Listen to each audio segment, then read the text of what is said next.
guys, and today we're going to be looking at doing some pulled pork. So, our pulled pork, all we're going to do is, this is just a Costco one. Oh, juicy.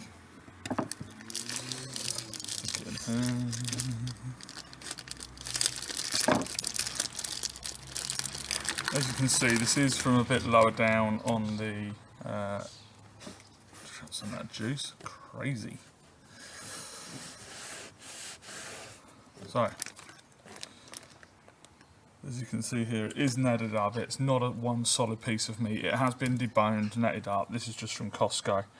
Now this is going to impact a little bit upon our rub.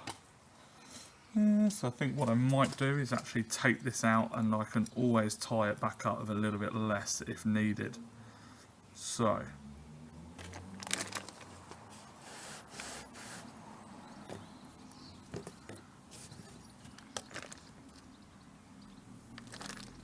get rid of that. So just going to cut through this. We'll get a good look at it.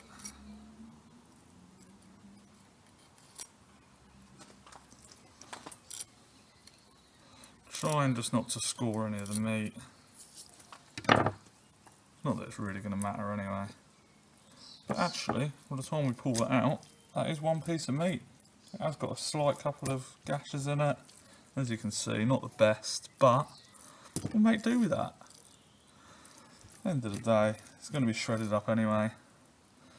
All I would do is just any weird bits of fat that you get, pop them off.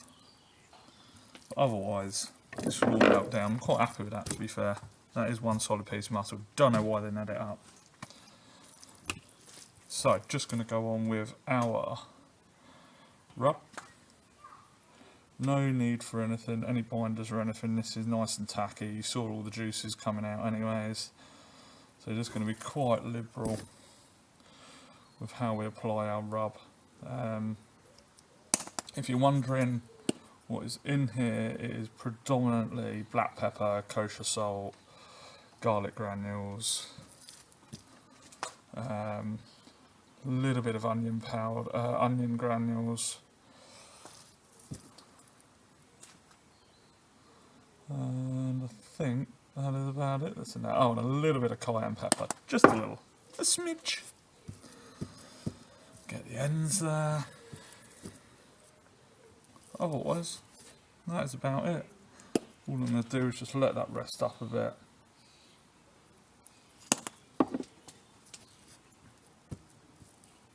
Let that rest and relax, and then we'll go from there. And all I'm going to do today, guys, is go in with some lumber charcoal, the old cleaning there.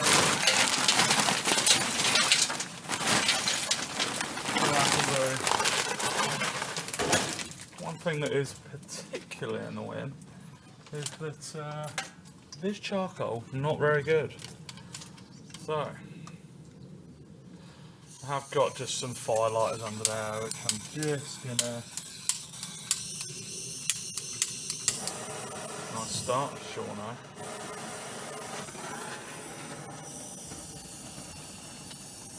All I'm gonna do is just get those firelighters started.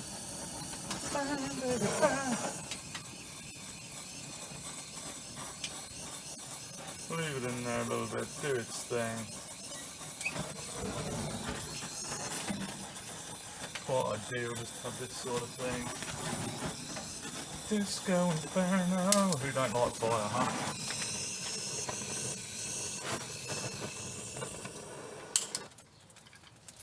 So, get them cracker-dacker-lacking.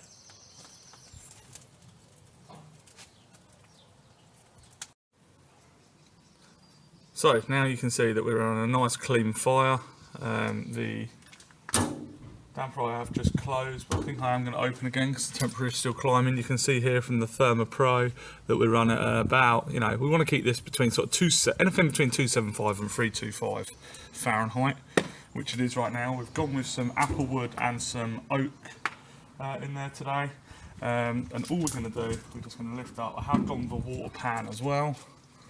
I do prefer a water pan. Some people don't think it makes much of a difference. I think that's, you know, everyone each to their own. So all I'm going to do is just pop that in there.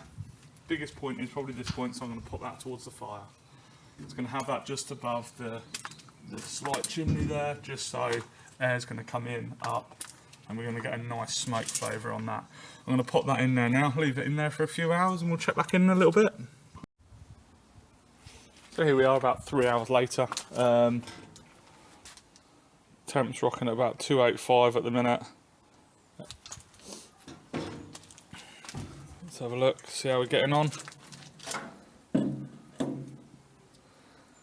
Looking good, looking very nice. Getting a nice bark set on there. Obviously fat is still bouncing back at the minute, so we've got a lot to go before we can really start rendering down. That's just letting me know that the temperature's dropped too low. But as we can see, really starting to get a nice bark set. And it's looking good. So we'll check in on this in a little while. We can have a little look to probe to see what we're running at here. We're not going to be far along into this cook at all, though it is still really soft, that. Oh yeah, baby. Highly unfortunate, why did I do that? But we're sitting at about 160 at the minute. We need to keep going, take this up to about, I want to take this up probably by another 10 degrees, 15 degrees before I look to wrap.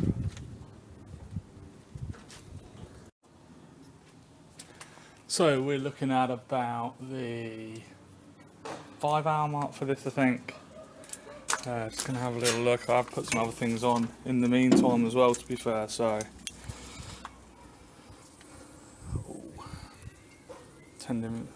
Temping very nice, starting to really get a lot soft. I can really feel that. We're around the 177, 165 sort of mark. Oh, 185, so that side's gone a bit heavy. So we're about sort of between around 175, to be honest. So now we're just going to look to take this out and wrap it up. Dang, that's hot. Okay, so as you can see here, and all we're going to do is the old Chubbs method of a foil boat. If you haven't sort of seen Chubbs, unbelievable Texan barbecuer, pitmaster, whatever you want to call them, but he does the foil boat for a lot of things and he's absolutely unbelievable. So all we want to do here is just protect these sides. We want to keep crisping up this bark on top, and that's it. We're going to put this back onto our pit, and we're going to keep going. Let's see how we go, and we'll check back in a little bit. We're going to keep going now until this is smoked up until about 200, 205 degrees. I might give things a little spritz if it's getting crispy, but it seems really good at the moment, to be honest. Nice and pillowy. We see we're really rendering down that fat now. It's got real give in it. You can hear that crisp when it starts to give in, and that's what we're looking for. But we're going to continue to render the fat now until 200 degrees.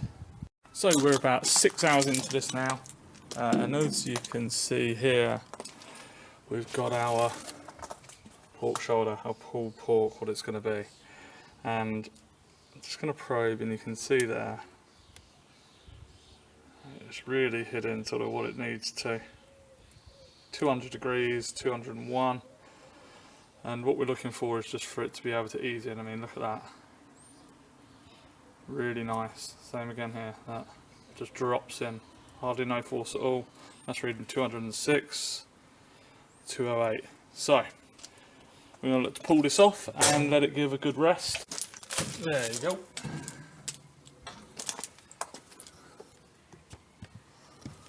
Lovely. Now all we're going to do, lightly cover this up. I'm not going to do it too much. We've got all that lovely crunchy bark. You can see there, the fat's all rendered. It's nice and crispy on the outside. It's pillowy soft. You see how we just left an indent there? There isn't that automatic spring back. It really, oh, sorry about that. So we're just going to wrap it up rather loosely. I'm going to just let it rest and leave it probably about an hour, hour and a half to drop down to at least 150, and then we'll have a look. So this has been resting for about an hour. Let's have a look. Okay, so we can see really nice, lovely bark on that. A little bit firm here, just at the top there. So I don't know if that's got a little bit too crisp. But yeah, looking, oh, you can see how tender that is. Lovely, really nice. And you can see here, it is just falling apart. Couldn't ask for better pulled pork than that. Look at that. And it is just, it's still hot, but yeah. Still way too hot, but you know, you can see that that is, excuse the foil, but that is, you know, that lovely piece of meat, lovely pulled pork. So, to be fair, all in all, including rest time, was probably about 7 or 8 hours, and you can't odds with the results of that. So subscribe, please, like and subscribe, share, and hopefully I'll have more content out soon.